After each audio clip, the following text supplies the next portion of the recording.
Alors, qui suis-je? Je m'appelle Maxime, donc je suis le CTO de Theodo. On est une boîte de services spécialisée dans le web. Je fais partie d'un plus grand groupe où il y a BAM notamment, avec des BAMers qui sont ici, qui sont spécialisés dans le mobile. On fait de la data, on fait du DevOps, on a des entités spécialisées sur des verticales comme les FinTech ou le Healthcare. On est basé à Londres, New York et à Casablanca.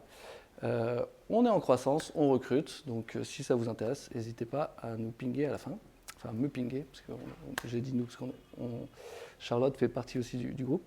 Et moi, ce qui m'intéresse énormément, c'est de parler qualité, mais ce ne sera pas pour aujourd'hui. Aujourd'hui, je vais vous parler de Green IT. Et je vais commencer par parler un petit peu prendre un peu de recul et reparler des ordres de grandeur et les enjeux du Green IT. Pour ceux qui vous avez peut-être déjà vu ce graphe, issu du Shift Project, qui est une association menée par Jean Covici, qui est de plus en plus célèbre, et ils ont fait une étude sur l'IT et les émissions liées à l'IT, et ils ont sorti ce diagramme. Et ce qui est intéressant, c'est qu'on voit que à peu près la moitié de l'impact carbone vient de la fabrication des devices, et l'autre moitié vient des usages. Et on va un peu creuser parce que tous les devices n'ont pas le même impact selon la fabrication ou l'usage. Notamment, par exemple, une télé, ça consomme énormément à la fabrication. En gros, ce qu'il faut retenir, c'est que plus l'objet à créer est lourd et nécessite des matériaux, plus proportionnellement, on va devoir émettre de l'énergie pour le fabriquer. Et une télé, ça consomme aussi énormément à l'usage. Par exemple, une télé classique, ça va être de l'ordre de 200 watts. Un smartphone, en fait, le smartphone, comme vous avez sans doute tous dans votre poche, il est ultra optimisé pour consommer très peu d'énergie. Donc en fait, à l'usage, ça émet peu de CO2. Par contre, du coup, c'est plus à la fabrication que proportionnellement, ça émet plus d'énergie. Et enfin, proportionnellement, un serveur, ça va être à peu près OK. Par contre, à l'usage, les serveurs, l'idée, c'est qu'ils sont toujours en train de tirer le maximum d'énergie, donc ça consomme énormément. Donc c'est plutôt là-dessus qu'il faut essayer de jouer. Et je vais commencer par quelques debunks. On parle beaucoup des mails. Et en fait, les mails, c'est pas la catastrophe. J'ai regardé, donc ça fait 10 ans que je suis à Theodo. Et en 10 ans, tous mes mails et tous mes documents sur Google Workspace, j'atteins à peu près 100 gigabytes. Et ça, par an, ça émet 4 kg de CO2. Et pour comparer à d'autres éléments du quotidien, si j'éteignais ma box en partant le matin et pour la rallumer uniquement quand j'en ai besoin, ça pourrait me faire économiser 13 kg. Et si mon ordinateur que j'ai depuis à peu près 5 ans, je le change tous les 6 ans au lieu de tous les 3 ans, en fait, ça me permet d'économiser 150 kg de CO2. Donc c'était juste une petite comparaison pour montrer, on parle beaucoup des mails, mais en vrai, ne vous faites pas trop de soucis pour vos mails. Il y a d'autres gestes du quotidien sur lesquels se concentrer. À part, évidemment, si vous envoyez des millions, voire des milliards de mails, ça c'est une autre question. Il y a aussi Netflix qui a beaucoup fait parler de lui il y a quelques temps, notamment sur la 4G et le fait que ça polluait énormément. Et en fait, ce qui est intéressant, c'est que ce qui va vraiment émettre beaucoup d'énergie, c'est le device sur lequel vous allez regarder. En gros, si vous passez votre vie, donc littéralement 5 heures par jour pendant 100 ans, à regarder Netflix sur votre téléphone, vous allez émettre 228 kg.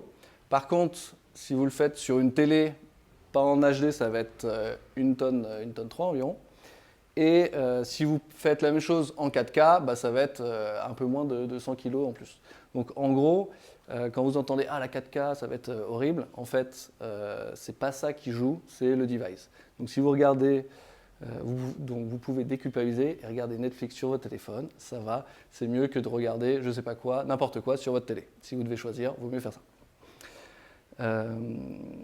Et enfin, en France, l'impact est supérieur de, encore une fois, vaut mieux regarder Netflix que de changer de téléphone ou d'acheter une nouvelle télé. Donc tout ça pour dire que le streaming qui a mauvaise presse, ça peut amener à beaucoup de consos si on regarde sur une énorme télé. Mais si vous le faites sur ce qui est important, c'est le device sur lequel vous le regardez. Et du coup, si vous regardez des séries sur votre téléphone, dans votre lit, c'est bon, vous pouvez le faire sans culpabiliser. Je partage ça parce que parfois on voit passer des histoires qui sont en fait des fausses news qui disent par exemple vaut mieux prendre sa voiture pour aller acheter un DVD. En fait, c'est vraiment pas le cas, quoi. C'est une fausse nouvelle. En fait, cette semaine, je vous partage ça. En fait, à Théodo, donc on est 180, donc on a pas mal de matériel de visioconférence. Et on avait des télés qui ne s'éteignaient pas la nuit, ça me rendait un peu malade. Et là, depuis cette semaine, on a mis un petit truc pour qu'ils puissent s'éteindre toutes les nuits.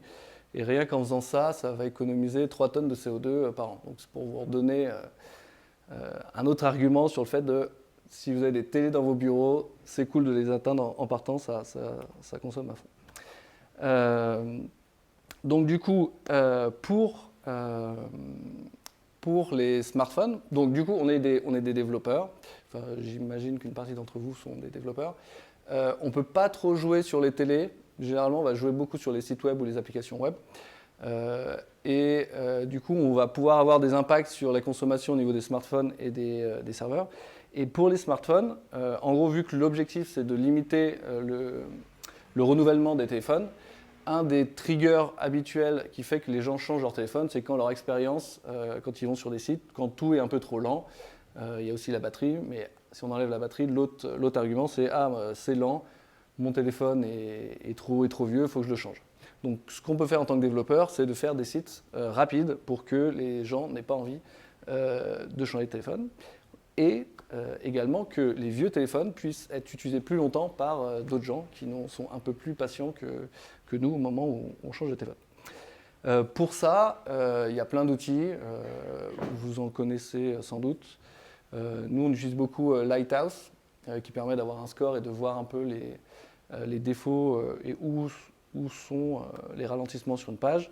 On utilise aussi Sentry, qui est plus connu pour les bugs, mais en fait, les calls au back-end, il y a une stack trace qui est assez détaillée, qui permet de voir où sont les blocages et où on peut améliorer la perf.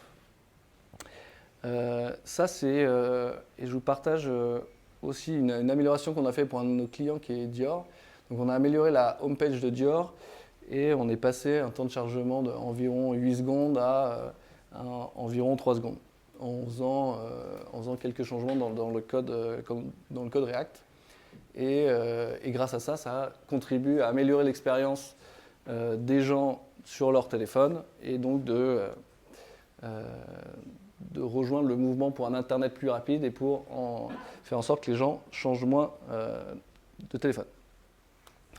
Et aujourd'hui, je vais vous parler aussi, le but de la con, c'est de parler plus du côté serveur. Donc l'idée, c'est que les serveurs, ça consomme, et donc il faut essayer de minimiser leur utilisation. Et pour ça, on peut utiliser le serverless. Alors tout d'abord, c'est assez compliqué d'avoir une mesure précise de l'énergie qui est consommée au niveau des serveurs, encore plus dans le cloud, parce qu'on ne peut pas brancher un wattmètre et regarder réellement toute l'énergie qui est consommée. Et malheureusement, c'est la seule manière de vraiment savoir exactement ce qui s'est consommé. Il y a plein de modèles qui circulent, ils ont tous leurs avantages et leurs défauts. Plus ils sont simples, moins ils vont être vrais et ils vont marcher dans certains cas et pas dans d'autres. Les cloud providers ne nous aident pas trop, même s'ils sont en train de bouger beaucoup parce que c'est un sujet qui intéresse de plus en plus le monde, la société. Il y a Azure qui a bougé en premier avec un Susceptibility calculateur. AWS a aussi, il y a quelque temps, sorti son calculateur. Un des problèmes de ça, c'est que forcément les cloud providers sont ultra biaisés à nous dire notre cloud consomme et émet peu de CO2. Donc il faut toujours prendre avec beaucoup de pincettes les chiffres que vous voyez donnés directement par les cloud providers. Il y a quelques outils open source qui utilisent, comme Cloud Carbon Footprint, qui est assez cool et qui permet, en gros, comment ça fonctionne. Ils ont une grande liste de consommation de tous les types de serveurs sur le cloud et ils le mappent avec. Ils ont également une liste qui met à jour de l'intensité carbone dans chaque pays. Donc 1 kWh, en Australie ça va faire tant de CO2, en France tant et tant. Et après ils recoupent en fonction de ils récupèrent vos logs d'usage de votre cloud et ils calculent comme ça en faisant des multiplications l'impact carbone de vos usages. Et après ils peuvent en fonction des détails, dire un peu plus précisément quel service émet le plus de CO2. Si vous êtes sur AWS et que ça vous intéresse, on a écrit un article pour vous aider à mettre ça en place. Je pourrais vous donner le lien à la fin si c'est un peu trop rapide là. Sinon, pour vous donner une autre vue de ce qui se passe dans un serveur, donc ça c'est un graphe que j'ai fait en analysant la consommation d'un projet un peu classique, un front, une base de données, un back et quelques utilisateurs. Et en gros ce qui est intéressant de voir c'est que ça va être le CPU est vraiment le composant qui consomme de loin le plus. Ensuite vient la RAM. Et enfin, le stockage, c'est si vous n'avez pas un usage assez spécifique qui demande de stocker énormément de data, c'est pas là où ça va jouer. Donc évidemment, tout ça, ça change en fonction de vos typologies d'applications. Si vous avez besoin d'énormément de RAM pour faire de la search, par exemple, ça peut se rééquilibrer. Si vous stockez énormément de données, évidemment, ça se rééquilibre. Je ne parle pas du GPU, mais c'est comme le CPU, les GPU, ça consomme énormément. Donc en gros, si on veut avoir le plus d'impact, il faut essayer de jouer sur les CPU. Une autre info qui m'avait vachement surpris, c'est qu'en fait un CPU, alors ça s'améliore, mais les CPU actuels, en gros, même quand il ne se passe rien, quand ils ont juste l'OS qui tourne en fond de tâche, ça peut consommer 30% de ce qu'ils consomment quand ils sont en train de turbiner à fond.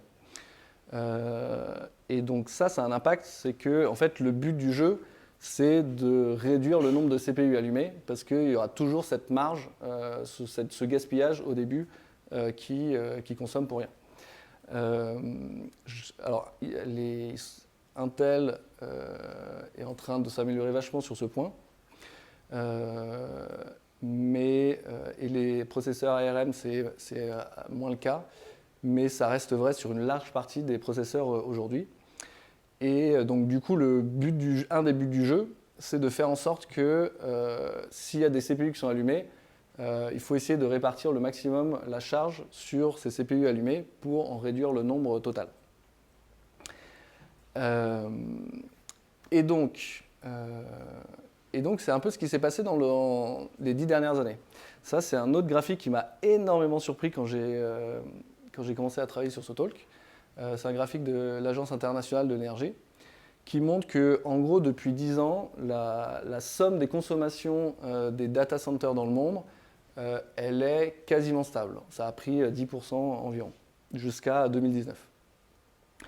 Et la raison, c'est que, en fait, au lieu d'avoir que chaque entreprise avait son rack de serveurs un peu pété dans son coin avec une application et un ventilo qui tourne et en fait plein de systèmes pour un petit truc, En fait, le fait de migrer sur le cloud et de partager un bout de serveur sur une VM avec d'autres gens, en fait, ça a permis d'économiser énormément d'énergie. Et même si le trafic à Internet et les usages ont vraiment augmenté de manière exponentielle, ça a amorti énormément cette consommation.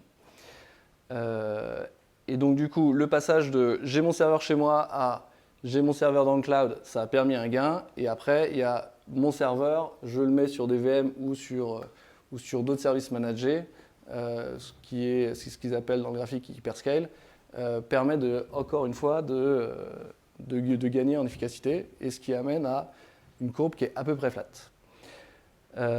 C'est pas certain que ça va rester comme ça. Ce qui prévoit, donc ça c'est un autre tableau, ce qui prévoit pour le futur, c'est que déjà on voit qu'entre 2015 et 2021, ça se remet à augmenter plus rapidement. Et donc il y a plus d'incertitudes sur le futur parce que l'usage qu'on fait d'Internet augmente énormément. Et surtout, il y a un petit nouveau dans l'équation, c'est les cryptos. Alors je ne sais pas si vous voyez, donc en gros l'idée c'est que si on prend la fourchette basse, tous les serveurs du monde en 2021 ont consommé en 220 TWh. Et uniquement les cryptos, ça a consommé entre 100 et 140, donc à peu près la moitié. Donc imaginez tous les serveurs du monde, les banques, tout, c'est 220, et juste les cryptos, c'est environ la moitié. Donc c'est un impact énormissime. Et je ne l'ai pas dit, mais si vous avez des questions, n'hésitez pas à intervenir. Tout n'est pas forcément 100% clair. Donc, c'est un sujet compliqué, donc n'hésitez pas. Il y a un autre, pour expliquer aussi le fait que la consommation n'a pas explosé, il y a le petit frère de la loi de Moore, qui s'appelle la loi de Koomey, qui montre qu'en vrai, pour chaque compute, on utilise 2 fois moins d'énergie tous les ans et demi. Donc ça, c'est pareil, c'est génial pour nous. C'est-à-dire que tous les ans et demi, si on utilisait 1 MWh pour faire tourner sa VM, son programme sur une année, on va utiliser que 0,5. Bon, ce qui se passe, c'est qu'en général, chaque entreprise fait plus d'applications, donc au final, ça se stabilise. Mais en fait, c'est ce qui nous permet, c'est ce qui nous sauve de ne pas être rentré dans une spirale où on absorbe des quantités d'énergie phénoménales. Enfin, on en absorbe déjà, mais il serait encore plus, et on arriverait aux limites rapidement. Donc ça, c'est ce que je vous disais, la virtualisation a permis d'absorber énormément les consommations. Et du coup, l'idée, c'est de réfléchir à comment on peut encore plus mutualiser ces serveurs qui tournent. Une des premières idées, qui sont utilisées de manière récurrente dans les entreprises, c'est d'utiliser par exemple sur AWS, il y a un concept qui s'appelle les spot instances. C'est des VM qui sont là, allumés, mais que AWS dit, ok, je peux te les laisser pour 1 minute ou 5 minutes, et à tout moment, je peux te les repiquer. Parce que Maxime va avoir lancé une nouvelle VM et va en avoir besoin. Et pour pouvoir donner la VM rapidement à Maxime, j'ai besoin d'avoir un stock de VM prête. Par contre, pour l'instant, je ne m'en sers pas. Et donc, du coup, si tu en as besoin pour faire des tâches très rapides, je te les donne. Donc, généralement, il y a beaucoup d'entreprises qui mettent leur flow de CI/CD là-dessus. Ça a un avantage, c'est que ça coûte moins cher. Et l'autre avantage d'un point de vue green, c'est qu'on a déjà des serveurs allumés. Et si vous utilisez ça pour faire tourner vos calculs, et du coup, vous ne rajoutez pas des nouveaux serveurs qui consomment pour rien. Et du coup, le serverless dans tout ça, l'idée du serverless, c'est que par rapport à une application un peu moderne, généralement ce qu'on fait maintenant, c'est qu'on utilise des VM, donc c'est déjà des CPU qui sont partagés entre plusieurs applications. Mais quand on utilise une VM, quand on met, je ne sais pas, une application Node sur une VM, il y a, peu importe le trafic, peu importe la charge, il y a une partie du CPU qui est allouée à notre programme. Et donc du coup, par exemple, un serveur, il peut contenir que 80 VM en parallèle. Et donc du coup, chaque fois que vous lancez À chaque fois que quelqu'un prend une VM, il prend un pourcentage de ce serveur, même s'il y a peu ou pas de trafic.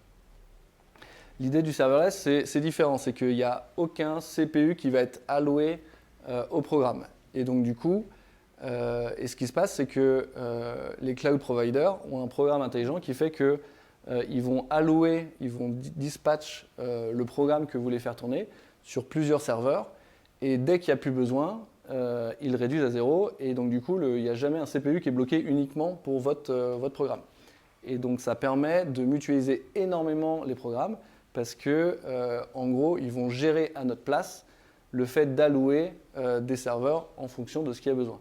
Et donc du coup, on augmente énormément la mutualisation des serveurs, ce qui fait que c'est intéressant d'un point de vue énergie.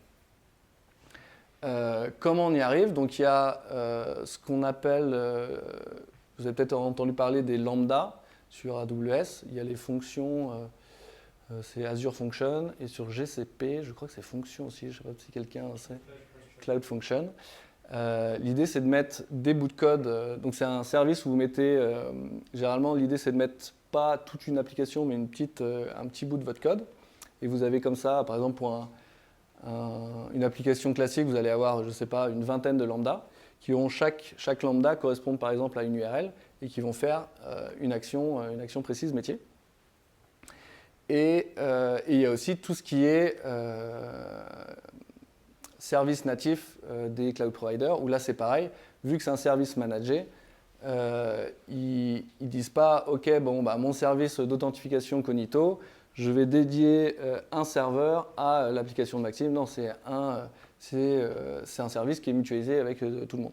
Et donc du coup, à la fois les lambda et les autres services mutualisés permettent de ne pas restreindre l'utilisation d'un CPU, et donc du coup d'augmenter, on se rapproche de ça, d'avoir des serveurs qui sont le plus proches de 90%, et voire ça ne va jamais jusqu'à 100%. Mais l'idée, c'est de ramener toute la charge sur le nombre le plus petit possible de serveurs. Un autre truc cool du serverless, c'est qu'on peut même faire ce qu'on appelle du functionless, c'est-à-dire qu'on passe même plus par des lambdas, mais on colle les services des cloud providers entre eux, et du coup, il y a encore moins de compute, parce que, pareil, quand une lambda s'active, ça crée quand même de manière éphémère des calculs sur des serveurs, et en jouant en Lego avec les briques des cloud providers, on peut de plus en plus enlever des briques intermédiaires qui enlèvent du compute. Et un dernier exemple de ce qui peut être cool à faire en serverless, dans les applications, il y a par exemple souvent, vous avez des workers pour faire des tâches récurrentes, genre vous avez une queue qui va aller manger des messages au fil pour mettre par exemple à jour des stocks, ou toutes les tâches asynchrones qu'on peut imaginer, envoyer des mails. Enfin, il y a plein de tâches, de use cases où on utilise des workers. Et ce qu'on fait habituellement, c'est que ces workers, ils tournent dans des VM sur Kubernetes et tout ça. Donc ça, c'est des logiciels qui, pareil, attendent d'être activés, mais ils prennent la place sur les serveurs.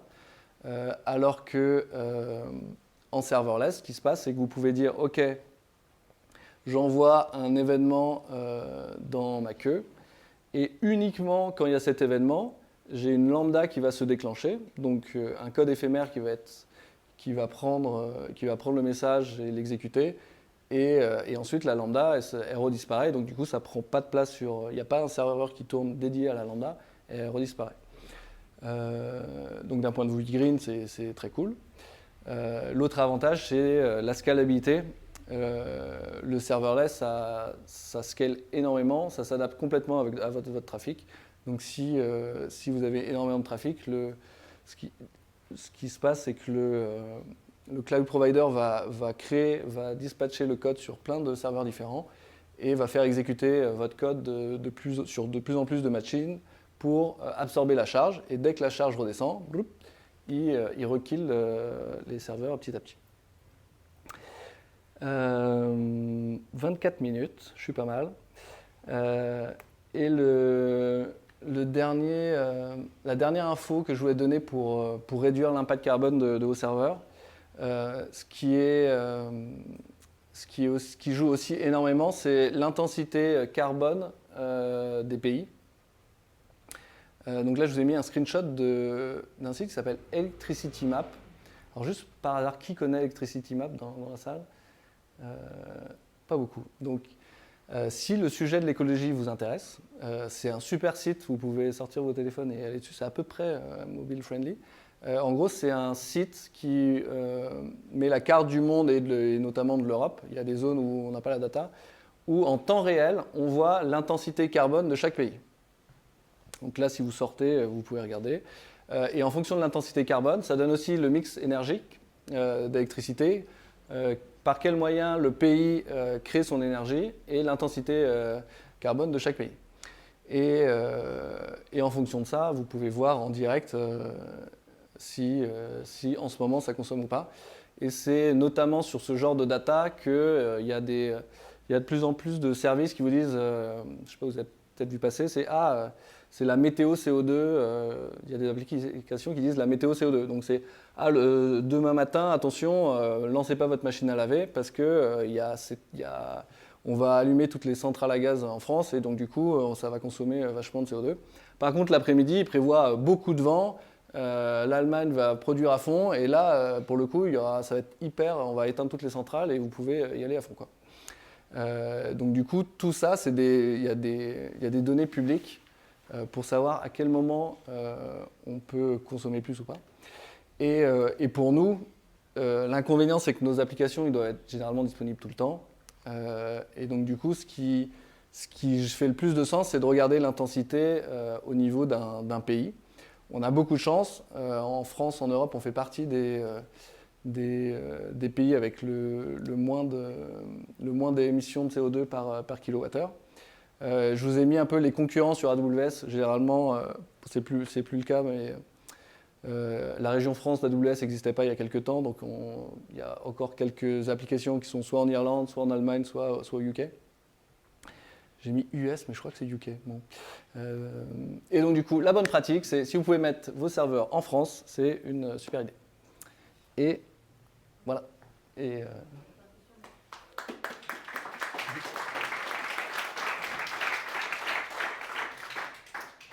Ma première question était par rapport à cette slide-là.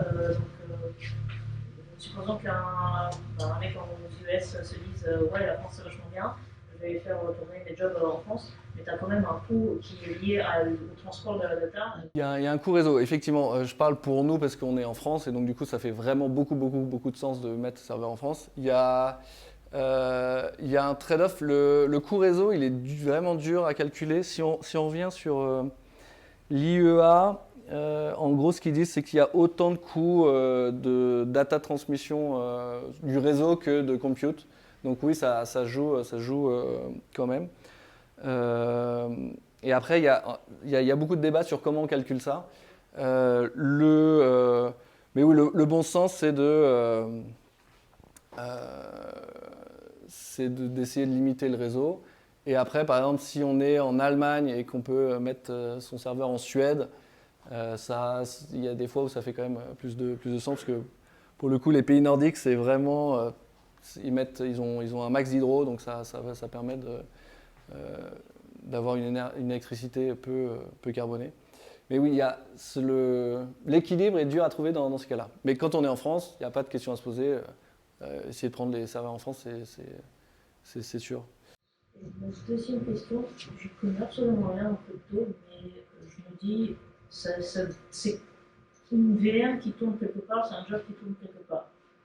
Donc, comment on arrive à différencier un job qui est lié à de la crypto versus un job qui fait autre chose? Pour les cryptos? Ouais. Alors j'ai pas lu tous les papiers de recherche là-dessus. Mais en fait, je pense mon hypothèse, c'est que les cryptos, il y a quand même une grosse part qui est faite avec des fermes de crypto. Et ça, ils ont quand même une certaine vue dessus. Notamment, je sais qu'en Chine, ils les ont traqués. Aux États-Unis, je sais qu'au Texas, il y en a beaucoup. Et mon hypothèse, c'est qu'ils arrivent à voir quand même. Voilà. Mais c'est les cryptos, ouais, il y a une marge d'erreur de 40%, donc ils sont pas complètement sûrs. Mais ouais, c'est dur. J'ai pas la réponse exacte, mais Pour répondre un peu à ça, ils savent pas. Enfin, c'est plus que la différenciation, c'est qu'ils calculent sur le data center. Et le data center, on ne peut pas crypter mieux que miner des cryptos, de par la politique des data centers. Donc c'est aussi comme ça qu'ils différencient les deux. Ça rapporte un peu la question de comment ils arrivent à détecter que tu fais de la crypto ou que tu fais autre chose. Tu as juste une tâche qui te donne. Bah, après, ça, c'est sur les logiciels que tu fais tourner dans les data centers. C'est un logiciel spécifique pour eux. et après, il y a des moyennes. Je crois que, par exemple, pour le Bitcoin, on peut savoir le nombre de gens qui sont en train de chercher la solution pour pour valider la transaction. Et donc, par exemple, si on sait qu'il y a, je ne sais pas, 10 millions de programmes qui tournent pour trouver la solution et qui, en fait, la donnée qu'ils ont, c'est le hash rate, donc le nombre de tentatives qui est fait par seconde en tout. Et en fonction de ces hash rates, ils l'associent à une énergie moyenne par compute. Et après, ça leur fait cette estimation. Je pense que c'est aussi le... En fait, ils font une estimation bottom-up comme ça et top-down pour essayer d'avoir le truc. On va arrêter là pour les questions. Et On voilà. va passer au talk suivant. Si vous avez d'autres questions, n'hésitez pas à les poser après au cours de pizza ou je sais pas ce qu'on mange d'ailleurs. Mais en tout cas, On va bien. poursuivre la discussion par la suite. Merci. Voilà. De rien.